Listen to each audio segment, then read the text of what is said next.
Oi pessoal, estamos aqui iniciando mais um episódio do OscarCast. Eu sou a Manu. Eu sou a Giovana. E hoje a gente está aqui com a nossa entrevistada, uma convidada muito especial, a Jacira. Jacira, se apresenta, fala um pouco sobre você. De início a gente gostaria de perguntar sobre a sua carreira como professora. Sua trajetória. Tá, então eu vou me apresentar. Sempre que eu me apresento, eu penso em todas as pessoas que podem estar assistindo. Então, eu sou uma mulher negra, de pele clara, meus cabelos são tingidos de loiro, cacheados, estou com uma tiara de bolinha azul, minha roupa é extremamente colorida na base do laranja. Sou professora aqui na rede há 15 anos, sou concursada como professora de História e sempre trabalho com projetos. Hoje estou orientadora educacional. Qual que foi a sua motivação para começar a trabalhar como professora? Primeiro que eu comecei a trabalhar já com uma idade mais velha, né? Depois dos 40. Por quê? Primeiro eu criei meus filhos e orientando eles e vendo, eu queria uma profissão que eu pudesse fazer, orientar e colaborar para a juventude. Então aí eu fiz o curso de História e comecei a dar aula. Só que é uma aula totalmente diferente. É uma aula pensada na pedagogia do amor, pensada em como construir, ajudar a construir um jovem melhor, para uma sociedade melhor. E em quais escolas que você está dando aula atualmente? Bem, eu dava aula, comecei dando aula lá no Bartolomeu Bueno da Silva. Meu diretor na época, primeiro foi a Jussara, que não está mais na rede, e depois o Fábio Toro, uma pessoa que sempre me incentivou muito a trabalhar com os meus projetos, sempre abriu bastante, deixou eu viajar, porque ele é do teatro e todas as minhas aulas são voltadas assim para o teatro. Depois eu fui trabalhar na IMF 28 de julho, onde eu sempre pego turmas ou do sexto ou do nono e quando eu pego do sexto eu caminho até o nono. E com muita dor no coração, este ano eu deixei meus alunos que estão no oitavo para assumir um novo cargo, que é a orientação educacional aqui no Voltarelli. E quais foram as suas maiores dificuldades quando você ainda tinha começado como professora? A minha maior dificuldade é o seguinte: até então eu não me via uma mulher negra. Eu vim descobrir que eu era uma mulher negra na educação. Eu sempre tive, meus cabelos eram muito lisos, tipo Cleópatra mesmo, e pela minha pele ser clara, eu nunca sofri racismo.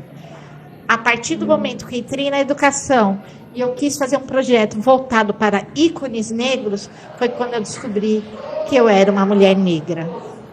Então, esse foi o pior momento, não por me descobrir uma mulher negra, e sim para ver que o racismo na educação ainda é muito forte.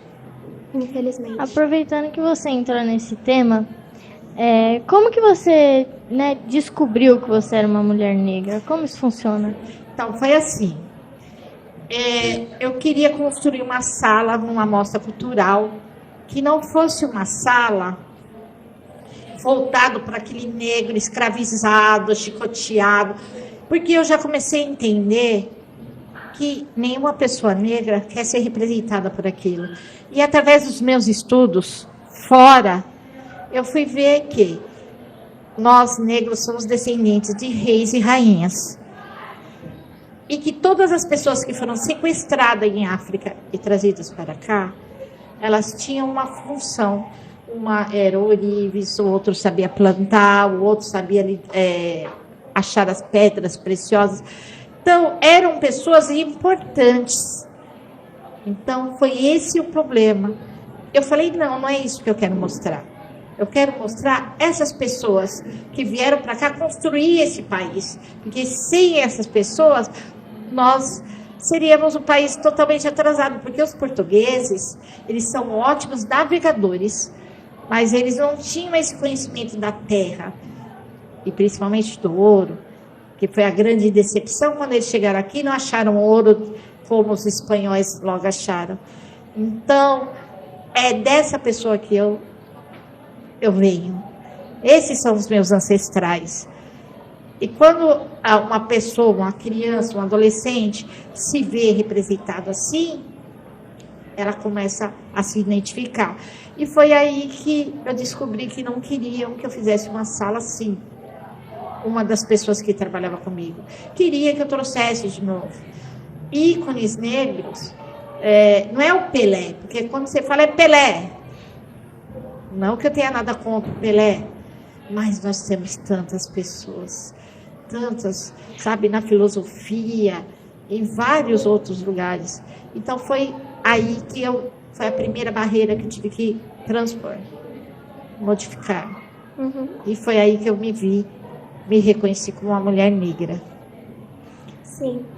E o que te incentivou a você começar a falar sobre esse assunto, né? Sobre essa pauta antirracial, sobre o racismo, como começou isso? Então, gente, é uma coisa que ainda acontece muito nos dias de hoje, tá? As crianças negras, quando elas se veem representadas por pessoas chaves, né? Parece que o negro aceitou a escravização e não foi nada disso. Ela não se auto-identifica. E se eu não tenho uma auto-identificação nas pessoas negras, eu não consigo mover projetos que venham também dinheiro de outras esferas para que esses projetos aconteçam, porque tudo acontece com dinheiro.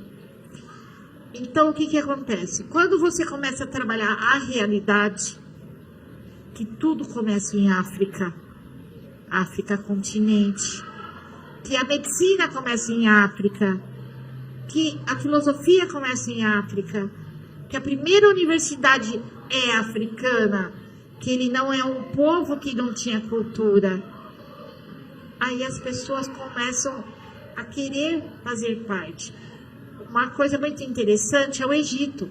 Quando você trabalha o Egito, as pessoas não acreditam que o Egito fica no norte da África, né? Parece que o Egito fica, né, flutuando. E a Cleópatra não é branca, é uma mulher negra. E ela faz o quê? 2 imperadores romanos se curvarem a ela. E nós vamos ter outras heroínas negras que motivam os alunos que são negros, que são pardos, a se identificarem. Sim. Você tinha comentado sobre ícones negros, né?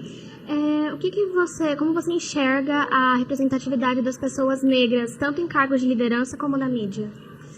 Então, na mídia, a mídia, ela está usando, lógico, também isso para nós é muito bom, mas ela entrou nesse negócio de temos que ter mais negros para ter representatividade, vamos trazer, nós tivemos até uma novela aí na Globo que todos eram negros, e inclusive um era médico, né? E isso tem ajudado? Tem, muito. Mas aí nós vamos para a vida pública, para a política, e o que nós vemos não é a realidade. Né? O que nós vemos quando nós vemos um Senado com poucas pessoas negras, não só negras, há mulheres também, uma Câmara dos Deputados Federais também com baixa representatividade.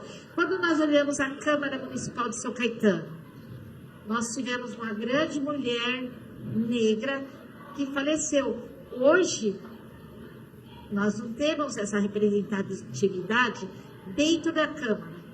Temos uma mulher só, mas pessoas negras que se auto-identificam não. Temos aí pessoas que ajudam a causa, mas são pessoas brancas, que são pessoas que se tornaram antirracistas. Bem, sim, mas quando a gente pega o secretariado daqui da prefeitura, por que eu mostro aqui a prefeitura? Porque, para vocês entenderem, nós temos só um secretário negro, que é o secretário de Segurança Pública, aqui, da Guarda Municipal. Então, o que a gente pensa? precisamos avançar mais. Sempre. Quando nós vamos olhar na rede da educação, pessoas como eu, que são de cargos de confiança, gestores, essas pessoas também, assim, nós temos, antes não tinha ninguém. Quando eu fui coordenadora pedagógica, eu era a única. Então, hoje a gente está tendo um pequeno avanço, mas ainda é muito pequeno. Pessoas negras ainda não são destaques. Sim. Eu queria te fazer uma pergunta assim mais aberta. O que é o racismo para você? O que é exatamente o racismo? Racismo o problema é que essa palavra tem sido usada de forma errônea, tá? Nós temos racismo, que seria entre raças, entre uma pessoa branca com uma pessoa preta ou negra, porque é uma raça que se diz maior, mais elevada, contra uma pessoa que eles acham que é uma pessoa inferior, tá? Uma grande das perguntas é o racismo reverso. Não existe racismo reverso, tá? Mas tem preto também, que é racista com preto. Tá, aí é injúria racial. E tudo isso que eu tô te falando é crime. Crime que qualquer pessoa vendo pode dar voz de prisão. Sim. E deixa eu te perguntar, já que a gente está nesse assunto sobre raça, qual que é a diferença entre raça e etnia? Porque tem muita gente que confunde, né? Etnia, vamos lá. Uma pessoa branca é da etnia branca. Uma pessoa negra, etnia negra, não tem a ver com a cor. Os pardos, eles são dessa etnia, certo? Eles são. Então, quando a gente fala de etnia, o negro é a junção do preto com o pardo. E temos os amarelos, que são os asiáticos, né, tal. Mas assim, o que a gente vê? Raça tem a ver com a racialização. É uma coisa que eu não gosto de falar, porque eu entendo de uma forma diferente. E eu não posso falar o eu. Sabe por quê? Não. Porque eu só sou uma especialista, eu não sou uma doutora na área. Mas eu posso falar bem da etnia, tá? Mais alguma? Claro, Queria também, uma dúvida, por exemplo, uma pessoa teve uma atitude racista. Ela se torna uma pessoa racista? Todos aqueles, deixa eu falar, é muito difícil falar sobre isso, porque nós temos as frases, as palavras racistas, e não vou falar, eu às vezes esqueço, porque eu fui criada numa outra época diferente de vocês, e que isso não era considerado, mas não que não era considerado, sempre foi racismo. E às vezes eu também dou aquela escorregada, porque eu fui criada de uma outra forma. Então, pode ser que isso não seja racismo, mas hoje sim, porque qualquer coisa que ofenda uma outra pessoa, porque quando a gente vai falar, por que identificar aquela pessoa como aquele neguinho? Eu posso identificar ele por outra coisa, né? Então, o racismo, ele é estrutural. Então, precisamos de vocês, jovens, que hoje estão aprendendo cada dia mais, para quebrar isso. Tem uma lei, a Lei 10.639, que ela é bem mais velha que vocês, que ela é de 2003, certo? E ela está sendo implementada ainda, que é a Lei contra o Racismo. Então, precisamos, hoje eu acredito, que ela está em caminhos, assim, em passos maiores, por conta de professores que trabalham na educação, que estão implementando. Não só professores de história, geografia, mas vários professores estão tomando essa lei para poder fazer essa implementação se tornar verdade. Aí eu vou trazer para vocês uma experiência que eu tive agora há pouco. Eu fui para a Conapir como representante, né, aqui da cidade de São Caetano, e do governo do estado. Eu não consegui ser delegada oficial, eu não tinha direito a voto, mas eu tinha direito à voz. E eu fui para lá para quê? Para lutar pela educação. Para que realmente seja implementada não só na educação básica 10.639, como também houvesse uma modificação nessa lei, para ela começar lá na educação infantil e se prolongasse até a universidade. Por quê? Como uma pessoa vai ensinar se ela não aprendeu? Sim. Então, precisamos colocar. E hoje é um dia muito importante para todos nós. Começou a COP30.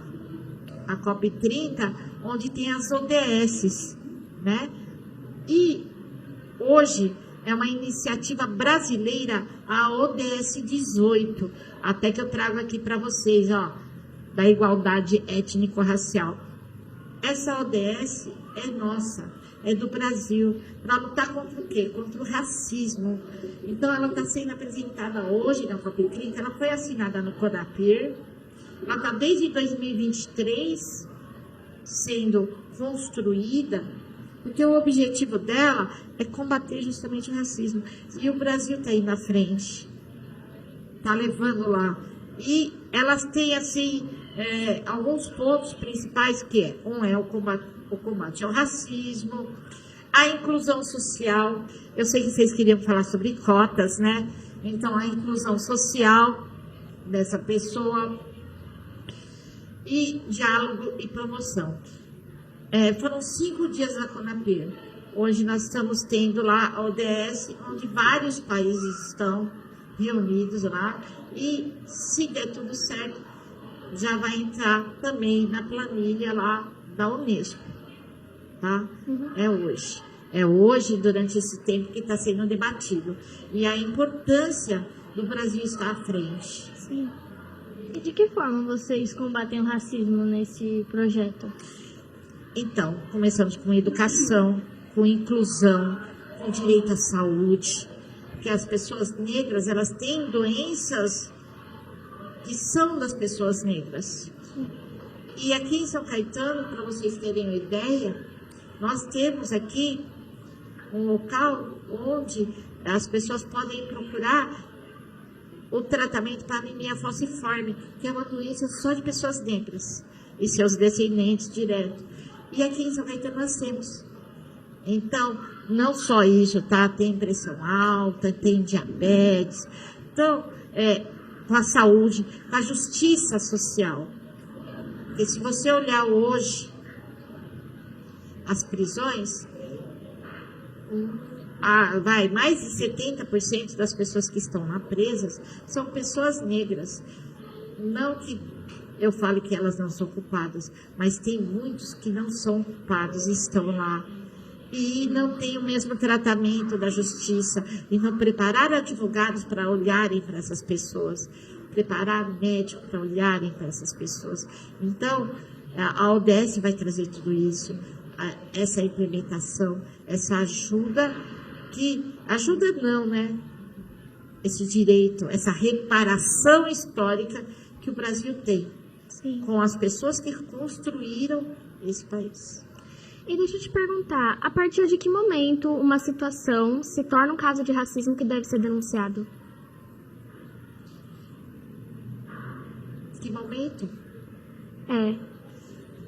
Eu não entendi. Por exemplo, formula melhor a pergunta. Em que momento uma atitude se torna racismo? Como que eu posso saber? Deixa de ser, de racismo? repente, um comentário, se torna algo... Não tem comentários. Não existe comentários. Sim. Desde que fale de uma pessoa negra de forma pejorativa, é racismo. Sim. Não existe comentário. Pensa bem. Um comentário, aquela menina gorda. Eu preciso falar aquela menina gorda? Não é legal. Não é legal. Então, e não é só isso aí é bullying, né? Sim. E não é só isso, é gordofobia. Então, o racismo é qualquer coisa que você faça Que ofenda outra pessoa. Que ofenda. Que esteja de uma forma pejorativa. Uma forma pejorativa, tá? Não precisa falar do meu cabelo. Não precisa falar da minha cor. Não precisa falar da minha religião. Porque o que eu preciso é ter respeito. Como eu respeito os outros, eu quero ser respeitado. Só isso. Cada um tem a sua opinião, o seu estilo de vida, o seu jeito, independente se a pessoa é descendente ou não. Cada um tem a sua marca, né? E isso não deve ser criticado nem julgado por ninguém. Cada um vive a sua vida. Sim. Certo? Eu não posso medir uma outra pessoa pela minha régua. Porque senão nós vamos voltar lá para as colônias. Quando eu olhei um indígena e falei que ele não tinha uma religião, que ele não tinha uma estrutura social, porque eu estava olhando pela minha régua. Sim. Não. Cada um tem que viver a sua vida sem precisar que a sua régua, a sua forma de vida, seja imposta a outra pessoa. Cada um tem o que é necessário. E aí, eu queria também complementar sobre o negócio sobre religião. Uma das coisas que me deixou muito chocada nesses meus anos de educação foi quando um aluno meu se levantou e dentro da nossa religião a gente usa uma amarração aqui no braço chamado contregum. E o dele estava escorregando. E esse menino começou a passar mal. Ele estava vendo que iam saber qual era a sua religião. E ele ia sofrer preconceito. Então, quando eu vi isso, eu comecei também nas minhas aulas a trabalhar o quê? Não a religião, e sim a mitologia. Porque se eu posso falar de deuses gregos, deuses romanos, por que eu não posso falar de deuses africanos? Porque eles são demonizados. Esse demônio não existe na religião africana. O demônio existe, está lá na Bíblia, que é um anjo caído. Mas nós não seguimos a Bíblia. Então, quando há essa compreensão dessas religiões, e respeitar a todas. Nenhuma é certa, nenhuma é errada. O que importa é o seu coração. É aquilo que você acredita. Eu acredito, eu aprendi assim, que se você tem fé, é o que é pra você. E você tem fé no que você acredita e no que você quer. É a sua fé. No final do dia, você que dorme com as suas escolhas. Sim. Então, eu acredito que cada um tem o que se identifica. Independente de qualquer coisa, né? Cada um tem a sua opinião realmente. Vocês vão esparramar isso aqui, né? O podcast, o Oscarcast, certo? Gente, eu queria deixar um recado muito, muito importante. Claro. Dia 15 do mês 11, lá na Câmara Municipal de São Caetano, vai ser comemorado o Dia da Umbanda, que é uma votação que teve aqui em São Caetano. Tá? Estão todos convidados, podem ir lá participar. Mentira, gente, eu errei. É dia 12 na Câmara, dia 15 vai ser lá no Chico Mendes. Vamos lá de novo, porque eu errei. Dia 12 vai ser na Câmara, tá? Onde várias entidades de Umbanda aqui de São Caetano vão estar, que vai ser comemorado o Dia Nacional, o Dia da Umbanda aqui em São Caetano. E dia 15 vai ser lá no Chico Mendes. Convidar todos, gente. Vai ter muita comida, muito atabaque, muita dança. Mas aí tem mais. Nós vamos ter aqui também a Afro Sanca, no dia 29 e 30 de novembro. Que já é uma festa já que está fazendo parte aqui de São Caetano. Vamos lá, hein? Tem sempre uma escola de samba, tem apresentação de alunos. Então, é um momento, são 2 dias que nós vamos trabalhar a cultura africana aqui, em São Caetano. Muito bacana, pessoal. Vocês que tiverem interesse, a gente qualquer coisa deixa por escrito aí e na vocês descrição. acompanham. É que eu tenho que ver direitinho, que ainda vai ter a sessão nobre também na Câmara. Eu não me recordo o dia, mas é uma quinta-feira antes da França, que também é o dia de Zumbi do Palmares. Para você ver como São Caetano está se modificando. Como São Caetano valoriza também. Gente, nada é fácil. Tudo é muito devagar. Mas a gente está caminhando. São Caetano tem um núcleo. Tem um núcleo que faz parte do SECAP, certo? Que faz parte do NAI, que ele está indo nas escolas com o protocolo, porque nós temos muitos casos de racismo na escola, e eles vão até lá e aplicam esse protocolo. E você, se tiver um caso de racismo na escola, na rua, procurem, denunciem, liguem para a ouvidoria de São Caetano, lá do SEAS, ou mesmo da educação, para que a gente possa quebrar o racismo dentro da cidade de São Caetano e ela se tornar uma cidade antirracista, tá? Sim. E uma pergunta, como você acha que a gente pode combater o racismo? É isso que vocês estão falando, a contribuição de vocês. Hoje vocês me chamaram. Vocês podem chamar pessoas também desse núcleo para vir até aqui conversar com vocês. Para que vocês, através aqui do OscarCast, espalhe para todos. Mostrar que o racismo não é legal, não precisa fazer parte, é contra a lei, certo? Somos todos... Pensaram que ia falar igual. Não somos iguais, somos todos diferentes. Somos todos diferentes. Somos todos diferentes. Por quê? Essa é a beleza do mundo. Sim. Ser todos diferentes. Mas temos que ter equidade. Não igualdade. É equidade. Por isso, agora eu vou para a lei de cotas que vocês queriam perguntar.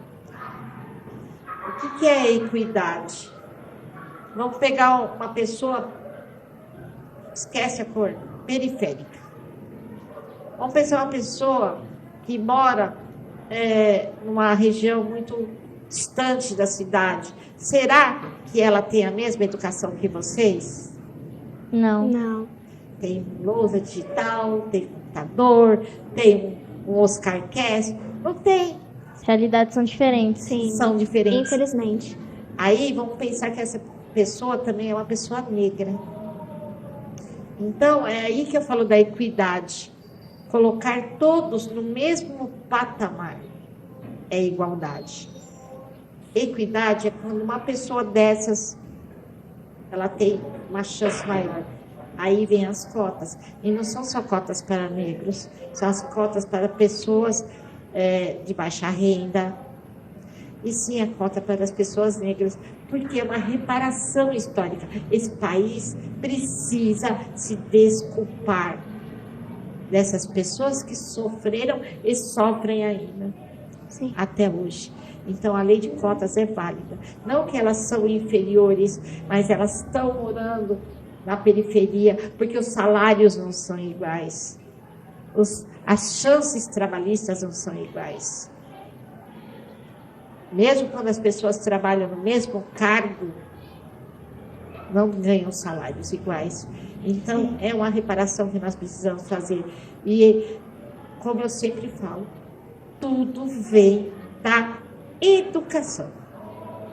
O que vai mudar nesse mundo são vocês, que estão aqui e estão preocupados. O que vai mudar o Brasil é a educação. E acreditem, vocês têm hoje em São Caetano uma das melhores educações do Brasil. Então, vocês têm essa dívida com a sociedade, de mudar essa sociedade, de mostrar para todos que vocês podem, sim, fazer essa justiça social e racial. E mostrar que existe dois lados, né? Sim. Eu acredito muito nisso que você falou. Realmente, se tem alguma coisa que vai mudar é os jovens, né, a gente. E, a gente sempre vai estar fazendo de acordo com o nosso máximo para que a gente viva numa sociedade justa com todos e que todo mundo veja que, sempre tem 2 ou mais lados, né? Sempre tem mais histórias, sempre tem mais desafios, sempre tem problema. E a gente tem que entender isso, né? Sim. E deixa eu te perguntar, no futuro, você acha que com todos esses projetos, essa visibilidade que estão trazendo para a pauta racista, a gente pode, enfim, quebrar esse ciclo e acabar com o racismo? Então, a lei tem mais de 20 anos. Então, de novo eu vou falar para vocês, eu creio numa sociedade que está sendo construída nas escolas. E sim, eu aguardo de vocês, de todos vocês, que vocês façam essa mudança. Pode ser que eu não veja, pode ser que demore mais 20 anos, mas eu acredito sim, porque o jovem tem um poder. O jovem tem um poder. Nós tiramos um presidente, nós lutamos contra a ditadura. Então, se alguém tem um poder, são os jovens. Nós fizemos uma nova Constituição, mais justa. Então, quem é que tem o poder? São vocês. Mas sempre pensando da forma melhor. Sim. De mudar para melhor, de trazer uma realidade para esse país. Esse país precisa realmente da força de vocês.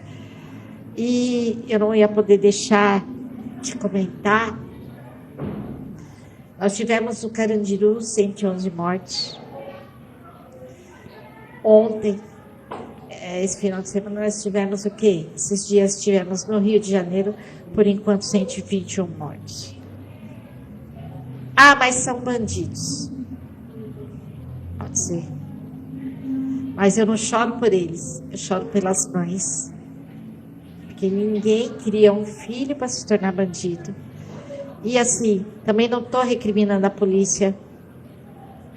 Eu recrimino a dor de entrar numa comunidade. E muitas das pessoas também não eram pessoas que faziam parte do comando. E sim, eu choro a dor. Porque eu sou mãe e eu sei. Eu não criei um filho para entrar para o comando. Mas se ele morrer, eu vou chorar por ele. Então, o que eu peço a todos? Que orem, que apoiem essas mães. Porque é difícil perder um filho. Complicado, né? E pra gente encerrar aqui o nosso episódio, eu deixo livre aí pra você, se você quiser falar alguma coisa, se você quiser passar alguma mensagem, se você quiser uma dica para algum jovem que se sente vulnerável contra o racismo, fica à vontade aí para você. Então, pessoal, o nosso ODS está lá na COP30, veio da CONAPIR, tá? É uma coisa nossa, do Brasil, é muito importante. Qualquer pessoa que se sinta, que sofra racismo, ela tem que procurar ajuda, certo? Aqui na nossa cidade, né, se for na educação, entre em contato com a ouvidoria. Se for em um outro tipo de local, entre em contato com a ouvidoria da prefeitura. Não aceite o racismo, certo? E, de novo, eu vou falar para vocês.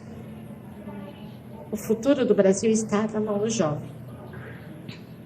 Que vocês aprendam, que vocês se unam para qualquer tipo de racismo, contra qualquer tipo de racismo, e também que não aceitem nada que venha sobre imposição, certo?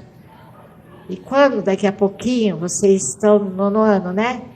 Daqui a pouquinho vocês vão poder votar. Olhem para quem vocês vão votar. Pesquisem, cobrem, porque qualquer pessoa que você vote, até o presidente da República, é seu funcionário. Ele está lá porque você votou. Então, cobrem.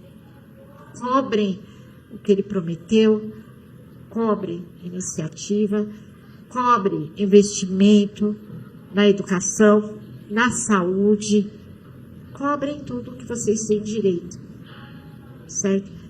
Tenham vocês essa consciência, porque eu sou de uma turma que cobramos, eu sou de uma turma que viveu a ditadura, íamos para a rua, apanhávamos, muitos sumiram, mas nós não nos calamos, nós não aceitamos. E eu não aguento a passividade da juventude, porque vocês têm a força. E lembre-se sempre, o poder está na mão do povo.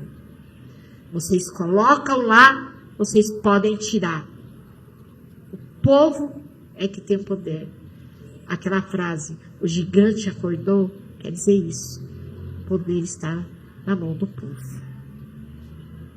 A gente agradece muito pela sua participação aqui no OscarCast.